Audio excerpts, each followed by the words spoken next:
our first guest is going to be from Franklin Templeton. So Franklin Templeton says its OnChain U.S. government money market fund is now supported on Ethereum, Layer 2 blockchain Polygon. And so joining us now to discuss the future of crypto and traditional finance is Franklin Templeton CEO and President Jenny Johnson.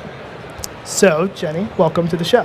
Thanks for having me. So you're a third generation CEO of a very large asset manager. You're one of 7 children, succeeded your older brother, became Franklin's first woman chief executive, which is no small feat in the world of finance. I used to be in banking, so I know what it's like. There's not a lot of women there. Is that what you're saying? There are not a lot of women there. So let's talk about Franklin and crypto. How do you think crypto is changing traditional finance? Well, the irony of being on a show, what's this called? The show's called All About Bitcoin. All About Bitcoin. So All you actually about can't, Bitcoin, you can't talk yes. about anything but Bitcoin. And since I'm the person who goes around and says that Bitcoin is the greatest distraction from the greatest disruption in financial services, which is blockchain, I just find it ironic that this is where I'm on this show. But anyway, we came out, it was actually a few years ago, with a on-chain money market fund. Franklin's been in the money market business since the 70s. But we built the shareholder system on the Stellar blockchain. And today we just announced that we've gone multi-chain and have added the Polygon blockchain. So we're pretty excited about that. So you saying that Bitcoin is a distraction is somewhat of a divergence actually from other large asset managers like BlackRock and Fidelity who point to Bitcoin. So you hold the complete opposite view on that. Why not Bitcoin? Why Web3 and or everything else? It's because everybody who works at Franklin Templeton is spending all their time trading Bitcoin. They're not actually doing that's there you that's go. why, No. Right? That's the distraction. No. Did I get that wrong? So the reason the distraction is because you can never have a conversation about blockchain without ultimately ending up in a debate on Bitcoin and the merits of Bitcoin.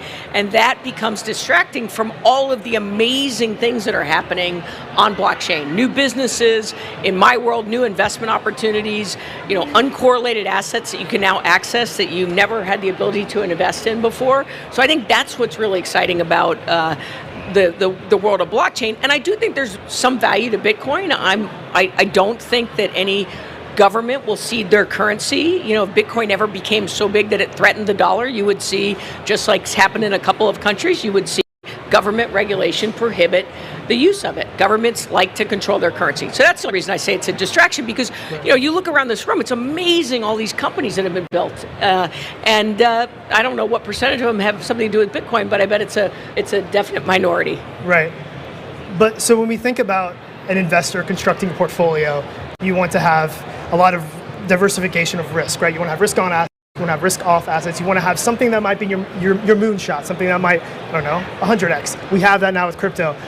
Why then do we not look at Bitcoin as the quote-unquote safe crypto and give a little bit of allocation to that and then just have a more traditional portfolio for the rest of your portfolio? Why diverge from Bitcoin? It feels more safe to me.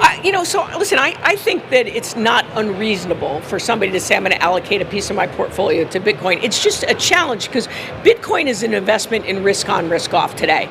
I used to think, it'll eventually go to zero. I don't believe that any longer. And part of it was actually a friend of mine made the point. He said, he's from Israel, and he said his parents and grandparents had their money taken away from them by the government. Right. And so they, from a fear currency, they always allocate a portion of their savings into an asset like Bitcoin. It could have been gold in the past. So I do think there's value to that. It's an asset that is difficult to attribute how it's going to perform against other asset classes in a portfolio. And we like to attribute, if interest rates go up, this is what's going to happen to your bond portfolio. If, interest rates go up on your growth stock, there's going to be compression in the multiples. So it's a more difficult one to be able to correlate specific assets. I'm actually really curious about this product that you have, that Franklin Templeton has on Stellar, now on Polygon, right? So it's a money market fund, and you're running it on a blockchain.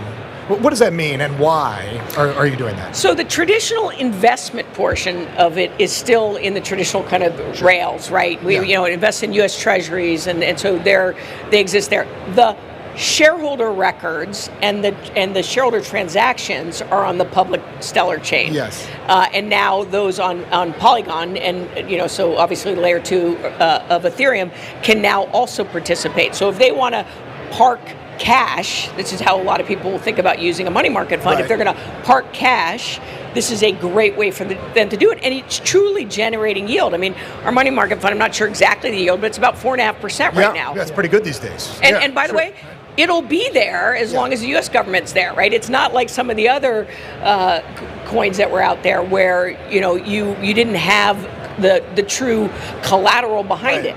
Right. Well, so this move to multi-chain, I mean, I'm interested in this. The project I work for, Axelar, we facilitate connections between blockchains. Why move from Stellar? Are you moving from Stellar to Polygon? No. Are you going to be added. established on We've multiple added. chains? What is the interoperability piece of it that's important for Franklin Templeton?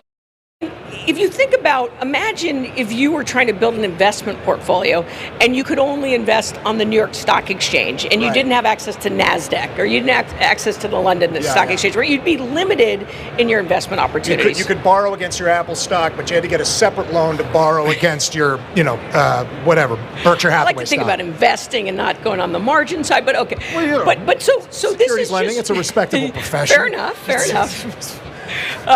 So, this allows you to be able to access other chains who are, somebody in Polygon, it would have been more difficult for them to be able to, while they're, say, parking their cash, to cross over into the Stellar, right? So this way, it can, and honestly, this is just the beginning. We'd like to add more chains to it. Like a retail chain that opens a location in a new city or a new country. You want to be able to serve customers who are in different networks and ecosystems. Right. I mean, I tend to think of those as the layer 2 on Stellar or the layer 3 on, so businesses built on Polygon, right? There will be access our money market fund. Cool. So I'm even thinking, other platforms, that you would add. 100%. Jenny, you've talked a little bit about interest rates, so let's get back more to the macro side of these things. What's the Fed going to do? And inflation's impact on digital assets and Bitcoin and non-Bitcoin things. So my instinct is the Fed raises 25, possibly 50 basis points in May, and then they sit there. I think that, look, getting inflation from 9% to 5% has been the easy part. What we're seeing now is that inflation's turning out to be very sticky. So look at the labor. We have some of the lowest unemployment rates in history. Right. Those are inflationary. You see the consumer is still spending. They're going out to restaurants. Their services in core inflation, the services numbers have increased.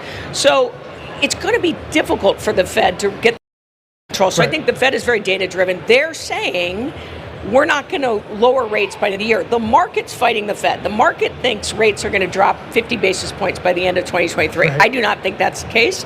Right. I think you'll see rates raised and then stay at that level for a while. Right.